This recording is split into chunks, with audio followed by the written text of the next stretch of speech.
We're back in the cave, the closet. Now is the time. There will never be a perfect time. You cannot wait for the perfect time. It's never coming. Perfect conditions don't exist. Alright, listen carefully. As a man, there's something you have to realize, and you probably hear this online a lot, but it needs to sink in to your soul today. Nobody is coming to save you. Nobody. Not your parents, not your friends, not your homies, not your girlfriend, not your boss, not your teachers, not your education system. Nobody's coming to save you.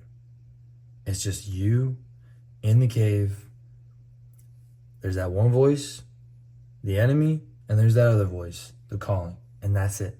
And you got to deal with that. And you're out here in the cold. You could sit here forever. You could freeze and die and let those dreams die inside of you and nobody would notice. Or you can move up. You can move out. You can move forward into the world and go build your life. And other people, they might not want to do that. They might not have the guts to do that. They might not have the resilience to handle that. But you've been training for this your whole life. You're built for this. You're built for more. That's what I fundamentally believe about humans, is that we're built for more. And that we have a whole lot more within our brains than we can possibly realize. This same piece of machinery inside your brain is a multi-million-dollar machinery inside someone else. It's the same piece of machinery. It's a brain and it's a body. Some people use that and they leverage that and they build that. They compound and expand that. Other people let that asset die, and it's your number one asset in your life. So that's the first thing. And this is not a hit on your value in the world. You're made in the image of God. That's what I believe. This is an analogy about your dreams and about the assets and the things that you've been given in life. And like, are you going to use that or are you going to let it die? That's number one. Number two, when you want to do something new, when you want to do something different, when you want to do something higher, when you see something beyond the current level of your circumstances, is going to pick up extra noise. Because the current level of your circumstances is telling you one version of you, and your vision is seeing a different version of you. And in order to make that shift, you're going to have to go in faith. Because the higher you vibrate, the more attack you're going to get. Everybody's going to have something to say. Some people will actually come after you. You might feel chased. You might feel cornered. You might feel oppressed. It doesn't matter. At the end of the day, your circumstances are always going to tell you that you're stuck. That your circumstances are liars. They're always lagging metrics of where your life has been. They're not leading metrics. This is where you have to go in faith, because the future outcome is not something you can see right now. It's something you do right now. So instead of writing on the wall, oh, I need to make $10,000 a month, what would you actually go do? What would you actually go out and do to bring that to life? Those are the metrics that you need to be focusing on, is the input side, not so much of the uncontrollable outputs of like how many outcomes you get per action. That's why we focus on action. And it's not just have faith and hope it gets better and be like, oh, God's going to provide. You do faith. You grind faith. You move faith. You activate faith. Faith is not this passive idea where you just hope that the future is better if you just, keep going through life. It's knowing that right now you're destined to do something great with your life. And the enemy is going to do everything in its power to keep you off that path. That's why the enemy runs all of these merry-go-round distractions by you, like the relationship, like the porn, like the alcohol, the substances, the parties, the games, the weed, the infinite feeds, the trash food, the poor friend circles, the gossip and the drama. All of that is noise. It's all strategic placement of traps in your life to keep you soft, weak, and as far as possible from your real potential. In other words, actually even worse, is to keep you thinking you've achieved your best, thinking you've passed the finish line, thinking you've made it, in order to keep you from the great things you were actually destined for. Number three, daily actions. None of this matters without movement. You have to move. Even if you don't know where you're going. This is the thing, especially when it's noisy, you have to move. Disciplined. You must just find things that you are going to become disciplined about. I don't know what it is for you, but I know what it is for me. First of all, I attack the enemy with these daily moves. So the number one thing I do is I wake up, I glorify God, I meditate, I pray, I worship, and I'm not looking at porn. I'm doing everything but doing that. I'm meditating, I'm healing my mind, I'm purifying my heart, I am elevating my body, I'm investing in my body, but I am not gonna waste this asset. And that's the number one thing that I do. That's like the first thing. I roll out of bed, boom, I'm hitting my mobility, I'm talking to God, I'm playing worship music, I'm getting my energy in a higher space. And then number two thing I do, I run 1 mile barefoot. Every single day, I'm gonna run a mile barefoot. I hit mobility before and after, and I'm gonna train some calisthenics, 3 days a week, 4 days a week, maybe a little bit on and off in between just to practice some moves, but nothing crazy. We're talking like 2.5 hours of training per week for like strength training. And then we're talking like an hour maybe per week of running. Like this is a very, very, very minimalist routine, and it works, and it's simple, and it's freaking great, and it makes you tough. The whole point is not just like doing it to say you did it. It's doing it to build that internal deposit of confidence that every single day I do something difficult, every single day I do something I don't want to do, I'm building that AMC in my brain, that anterior mid cingulate. It's a really long word for a boy from Southern Maryland, but that's the point. You're building that willpower muscle inside of your brain that says, I can do hard things, I can do things I don't want to do, and it doesn't matter what's going to get in my way. I'm going to do it anyways. All right. That's number 3. Oh, actually, there's some more to that. I would do it with 1,000 words. I make one better video every single day. I study something. It's just, I need to study a skill set that I'm going to learn in the next 3 years. I've got to be studying it now. I got to build my curriculum. I got to pretend like I'm a student, and my lifetime job is to be a student of the game, of success, of whatever skills I need to make cash flow happen. That's it. And then lastly, end of the day, I thank God. I retether to my faith, retether to my spirit, reground, stretch, mobilize, do some breath work. Breath work is literally life-changing. And then I read some books, visualize, go to sleep, whatever. That's the hour of the end of my day. This is just like Jesus mode, just flow state mode, just like pure recharge and like letting the tension of the day go, because most of us, we don't get that. And so we get to the end of the day and we just feel like trash, and then we just black out, or we smoke and we get high, or we start watching porn, or we go party, or we go hang out with people that we know aren't great for us, or we just scroll on our phones all night long until like 2 a.m. and then wake up feeling like crap in the morning to do the same thing over and over again.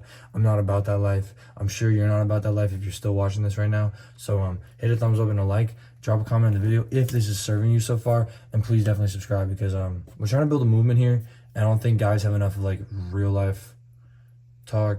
I'm just trying to be real with you. So hopefully it's making sense. The point is, make yours. So those are my 6 daily actions. It's like to wake up, worship, meditate, and then I run, and then I write, and then I make a video, and then I study, and then I thank God, and I go to sleep, and that's it. And that's a win for me. That day is a win. Doesn't matter how bad or good the day is, those things must happen. And that's the thing here. You have to stack wins in favor of who you want to become every day. Some days are going to be a little bit more chaotic and like messy and disappointing and just frustrating. And then other days are going to be like convenient and clear, and everything's going to be real nice. But the reality is, the real test comes when you're in the dark, when you don't know what you're doing other than you need to survive, when everybody's forgotten about you, when you're on your own, when nobody cares, when the enemy's knocking on the door of your mind every waking moment of the day with lies, temptations, excuses in your ear to keep you off the righteous path. That's what it's going to do. It's going to try to keep you off the path. And those are the days when you're tempted the most. It's those days when you're at your weakest, when you're hurt the deepest, when you're scared and you're uncertain, that you find out who you really are. And that burning, that pain, that it gives you the opportunity to shred the lies, to eviscerate the bull crap in your life and find more. And it might not feel like that in the moment, but that is the fire. The fire is what turns the gold and silver into this pure, beautiful thing. And it doesn't happen overnight. God places fire in front of you to purify you. Life is going to give you heartaches. Life is going to tear you up sometimes. It's going to hurt you. It's literally going to give you this massive heartache. It's going to put these holes in your heart, and you're going to be like, I can't breathe. And those are the times when you actually learn to heal, when you actually learn to move forward. And this might sound crazy, but this is just what I've found in my own personal pains in life, like nothing fancy, but every person goes through breakups. Every person goes through, career disappointments or opportunity disappointments, and just like big failures and small failures and, day-to-day depressive things, right? And whatever you've gone through, whether it's anorexia, depression, or like anxiety, or maybe you have some kind of mental disorder, like everyone has their own crap going on. And the point isn't to get stuck up on that, but to realize that it is this work, that is this friction in your life, that is actually giving you the opportunity to sharpen your spirit. And that's like a little bit anti-normal maybe, but I think you get the point. So if you like it, then you're still listening, and if not, then you can tune out. But that's the thing, the enemy is going to tempt you, but the enemy cannot control you. And that's what's so great about the fire, because the fire helps you realize just how strong you really are, how much you can really take, and the fact that the enemy does not have control over your life. They can tempt you, they cannot control you. Not when you're running on God's power. Not when you're looking up at the truth. Not when you're filling your mind with the right things. When you're on the righteous path, you can be tempted, but you can't be tamed. You cannot be stopped. And like, that's the kind of fire that I'm about. And so I know I'm like smiling too much, but that's real for me. The enemy can send you demons, surround you with noise, set up traps, feed you with lies, but they cannot cut off your tether to God. That's just a reality. You're unstoppable at that point. All right, number 4, become immense. You must become immense. My words are bad. Number 4, become immense. At a fundamental level, in the core of my being, I want people to know that I am who I say I am. And sometimes I'm going to get a little distracted, but it's not that I'm looking for praise. It's just that as an entrepreneur, as a builder, as someone who wants to go out and do something alternative, I want to take whatever's thrown at me. I'm going to have to take whatever's thrown at me, because I'm going to have to take a lot of energy. I'm going to be hit with a lot of energy. I'm going to, the more anointing that you have placed on your life, the heavier the attacks. And I must be ready for those attacks. I must be resilient. I must be pure. I must be committed, because I know that at the end of the day, I want to be prepared. The enemy is preparing for me, so I must be prepared for them. That's what it's about, man. So when I walk in the room, I want people to know that I stand on the path that I've walked, on the distance that I've run, and on the resilience that I've burned into my soul. And people feel that from you. It's not something you have to fake. It's not something you have to like flex on people. It is. You just are what you are. And you can change that, but when you walk in the room, people know the integrity of your soul. They do. There's a weight to it. When there's no integrity, all the parts of you as a person are just scattered. When there's integrity, everything's aligned. You're present. You're here. You're strong. You're called. You're focusing on service, and you're focusing on excellence and growth and skill set. And no longer are you just a robot in society that is doing what everybody tells you to do, but you're actually built off your own path. And when you know where you come from, when you know what you've persevered through, when you know what you've survived, and when you've downloaded that into your identity, a different version of you shows up.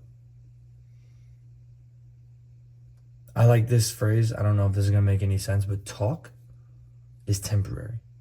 But that resonance that you occasionally will get with people, that's the real stuff. That's what you remember.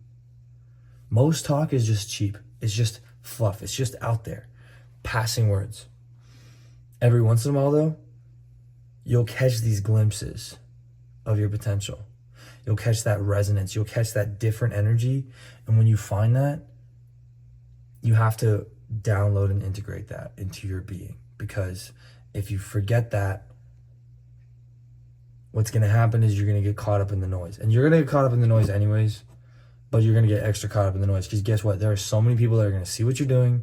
They're going to see what you're going after, and they're going to say that you're crazy, you're unqualified, you don't have any credentials, you won't be able to handle it, you're not ready, and so on and so on and so on. And you're going to fail. And it's going to be embarrassing when you fail. Not if you fail, when you fail. And they simply haven't walked your path before, or they see you walking your path and it makes them uncomfortable, or simply they just don't understand where you're coming from. They don't understand who you are. They don't understand what you've been through. They don't understand what you know. They don't understand the same context of information that you have. And that's fine. It's fine. That's normal. That's to be expected. Everybody's going to have a say. Everybody's going to have some judgment. Everyone's going to have some questions. And you cannot expect to not get noise when you're walking a new path. That is a given. It's a fact, so you must accept that. Okay, and lastly, just a little perspective check here. Remember this. When you're hit with the judgment, the discouragement, the loneliness, the despair, the disappointments, the lies about your potential, the negativity, the drama, the unhealthy peer groups, the noise, I think I already said that, but like noise on social media, noise like the temptations in your brain, like the pornography, drugs, partying, whatever it is, there's all this crap that's going to try to get in your way. Remember where it's coming from. Remember that the enemy is just trying to distract you from that line, that righteous path that is so much better than anything you could possibly imagine, that the enemy is just trying to do everything in its power to keep you from that, because it knows how great that really is. And if it wasn't something so great at the end of that trail, the enemy wouldn't be trying so damn hard to keep you off of it. It wouldn't be so valuable. But the truth is, when you're on that valuable path, when you're doing something great with your life, you're going to get attacks. But remember that it's in the cave where kings are built. It's in the fire where silver is forged. The pain is going to be real. It's going to suck, but it's temporary. It does not control you. And it's worth it for the fruit on the other side. That's all I got for you today. I love you. Righteous grind. Stay strong.